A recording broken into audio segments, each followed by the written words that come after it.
Today I'm going to talk about how we created two versions of the same product with a single injection mold. Welcome to another episode.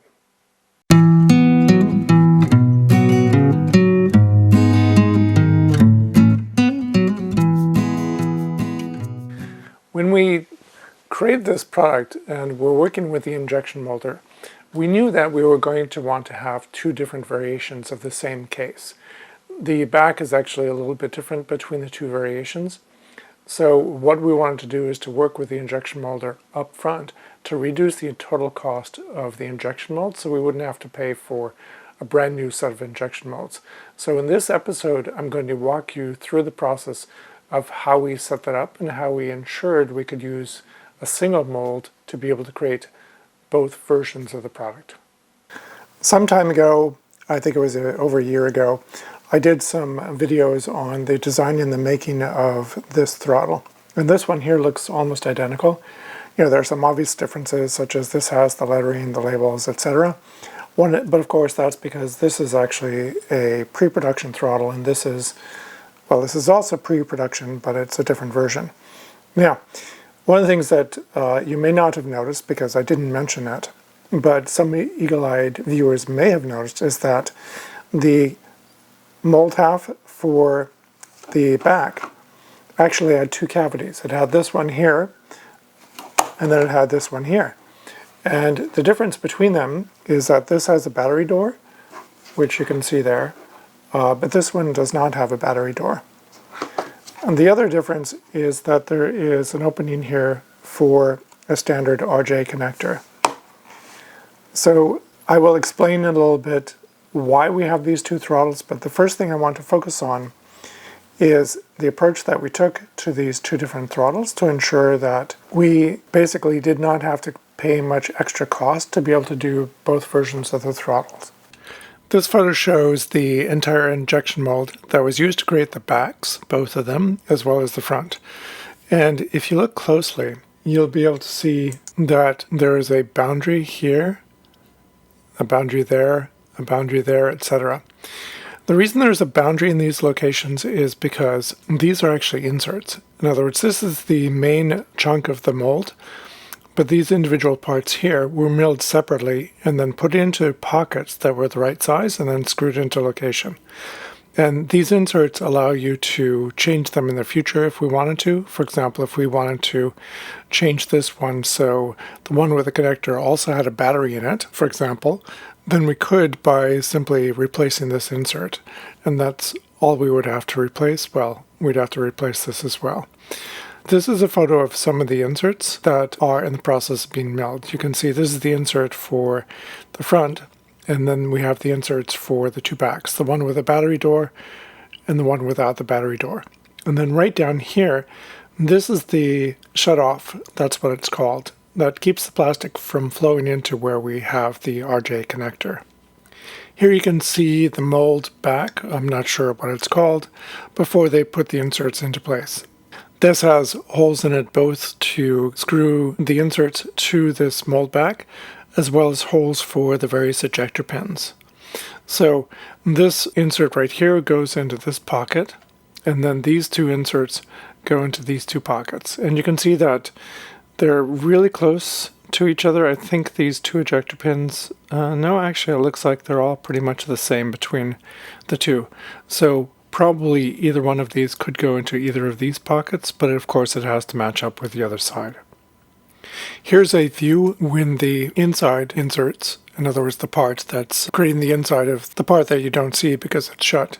So this is with the inserts in place. These little bumps here are to help create the opening for the thumb switch. These right here are to create the opening for the LEDs, and then back here you can't really see it, but that's where the shutoff would be for the RJ connector. This is the other side of the mold. Again, you can see the inserts. Now this has the EDM finish, which is what they use to create the texture that gives the case itself a texture. Now eventually TCS decided to have this polished so that it would be a glossy finish. So this is just before it has gone to polishing.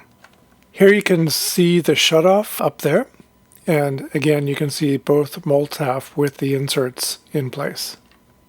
Now right here, this is one of the important things. So this is a valve that can be changed.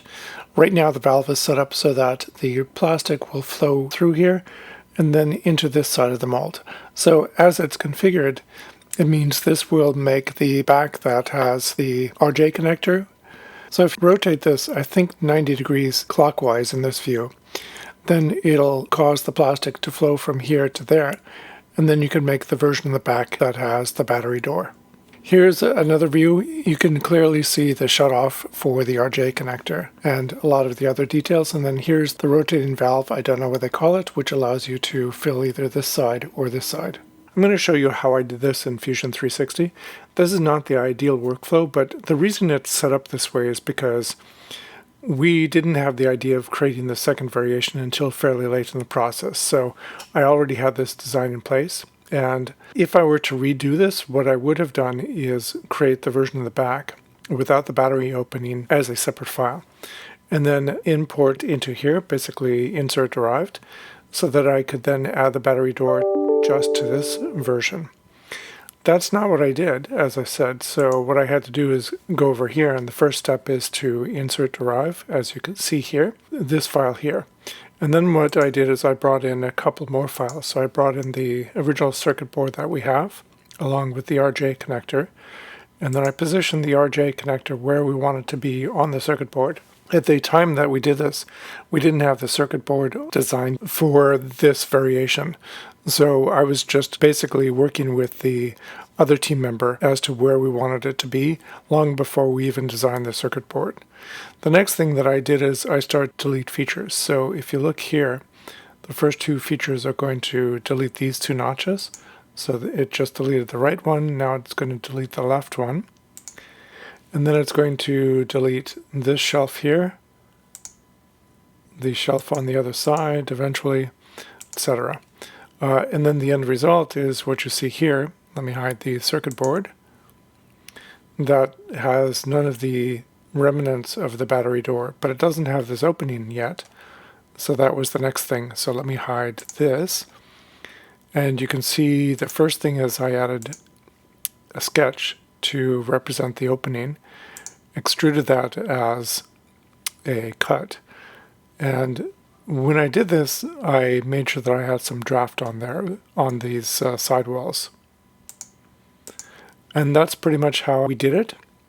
This is what we sent to the injection molder, and this is, as you see, pretty much exactly like the other version, except it doesn't have the battery door and it has this opening.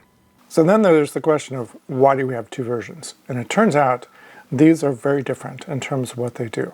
This one here is wireless, so it's using Wi-Fi to communicate with another system. There are various options that can actually control the trains. This one, on the other hand, is something that gets plugged into a panel that I won't show right now. And when you plug it in, this now has the electronics inside to directly control the trains. So this has a very different market segment than this one. They're not competitors at all. Different people would buy them for different purposes. That's really all that I want to say about these in this episode. I'll go into more detail about these, or this one I should say, in some future episodes. I hope you found something useful or interesting in this episode. The important takeaway is that if you even have the idea of having a variation, try to think it through up front, because you can save the cost of having to make another injection mold later or to modify the injection mold. Doing all of these things up front is definitely going to reduce the cost. I hope you found this episode interesting or useful. Please subscribe, give me a thumbs up, comment below, and there's a link below to Patreon, totally optional. Thanks for watching, and I'll see you next time.